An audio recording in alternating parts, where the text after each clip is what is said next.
Have you ever been in a situation where you continually go back and revisit a conversation that you once had?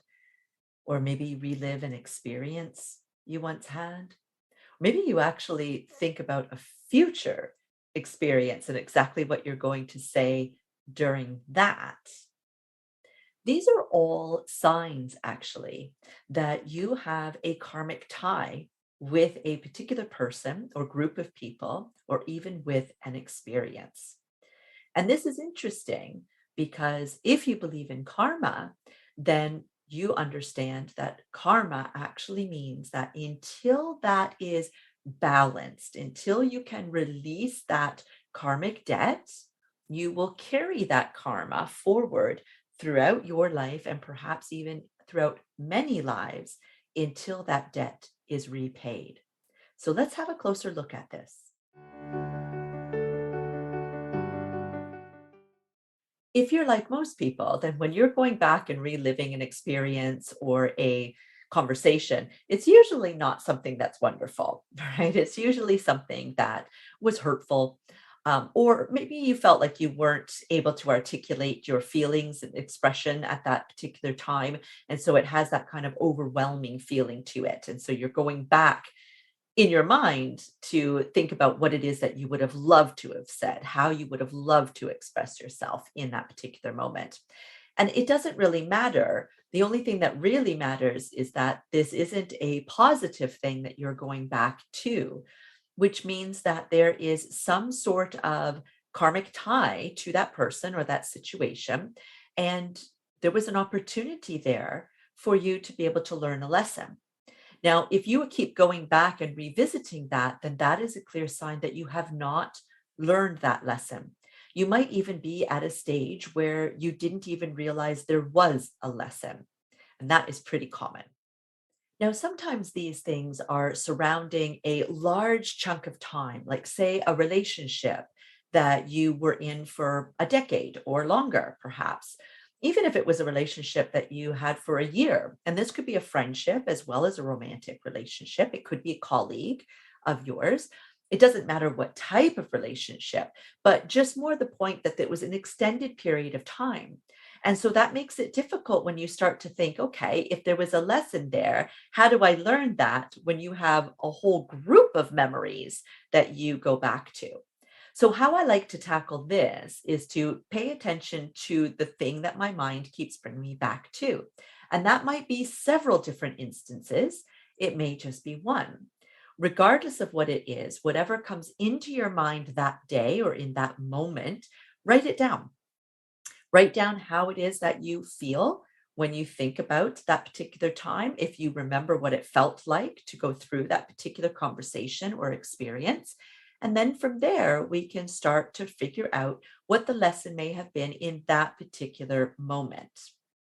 Now, of course, if it feels like when you go back, you're kind of hovering over the entire relationship for that entire period of time, rather than remembering a specific instance, then this might be an overarching lesson for you with that person, full stop, rather than it being out as an outcome of that one particular experience you had. And that at the surface can seem a little bit more confusing, but it is still the same concept here. If you think back on that whole relationship, how does it make you feel now? And how did you feel during the time of that relationship? Now, of course, your emotions would have been up and down. You would have been going through normal everyday stuff. But on general terms, what was it that you were dealing with in that time period? Sometimes it's best to actually hear an example, and that will help you to figure out, okay, how do I realize what my lesson is? For me, I am a survivor of 10 years of child abuse. So I had a 10-year relationship with the abuser. I was two until the age of 12, and I had a 10-year experience with child abuse. Now, like many survivors of a trauma like that, I don't have a lot of very specific memories. The odd one will pop up, and it is more about a feeling rather than remembering exactly what was said or exactly what happened. But of course, when I go back to that whole time period, I really have a sense of how I felt as a whole during that 10-year period of my life. So when I first found safety from that particular situation and person, it was about a decade later when I realized that I was repeating the mantra that he used to say, which was that I was stupid, ugly, worthless, and useless. That had actually become my truth because I had heard it so often during that 10-year stretch. So when I realized this in my 20s, I also realized that I fully believed this. It had fully become my truth. And unconsciously, I believed that that was the lesson that I was supposed to learn. I was supposed to learn my place here on earth, that I was stupid, ugly, worthless, and useless.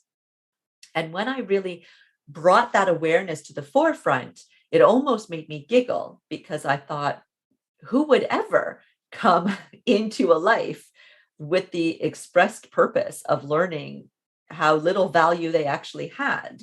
Right? Nobody would. That isn't actually the point of reincarnation. So I started to look at that a little bit differently and thought, well, if that isn't my lesson, then what is? What was the lesson I was supposed to get from that? Now, surely there are many different instances where there was many different opportunities for me to learn different lessons, but the overarching lesson for me, I realized was the opposite to the lesson that I had allowed myself to believe was true. So rather than my lesson being that I was worthless, ugly, stupid, and useless, my lesson was to learn how to love, accept, and respect myself for where I am in this moment, always. Now, just because I came to that realization doesn't mean that I instantly learned the lesson. But the first part of this is obviously realizing that there was a lesson to learn in the first place. You can't then go through a journey to learn a lesson if you don't even know what that lesson is. So sometimes the act of just bringing awareness to this process allows you to see the lesson clear as day, and it shifts your perspective in that moment, and you do instantly learn the lesson.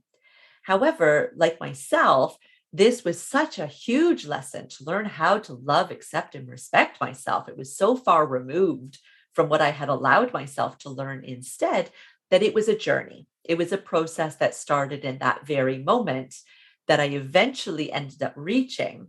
But in every day and every decision I was actively making towards learning this lesson was allowing me to actually gain a sense of empowerment and a sense of pride in the effort that I was putting forth to learn this new lesson. So even though it wasn't a snap of the fingers, I've learned the lesson, in a sense, it was a snap of the fingers. I've brought awareness to the fact there's a lesson to be learned. And that was more than half of the battle. When you realize what the lesson is, and then you take the steps to start to learn that lesson or integrate that lesson into your life, no matter how short or long that process is for you, that is a huge step forward in releasing that karmic debt. But the very last step that you need is to actually bring awareness and purposefully, with intention, release that person or that experience, or perhaps both. So when I realized that I had actually learned the lesson that I love, accept, and respect myself, even along my journey of learning that lesson, I was able to sit back and go through a process where I released both the experience of child abuse itself and released myself from my abuser.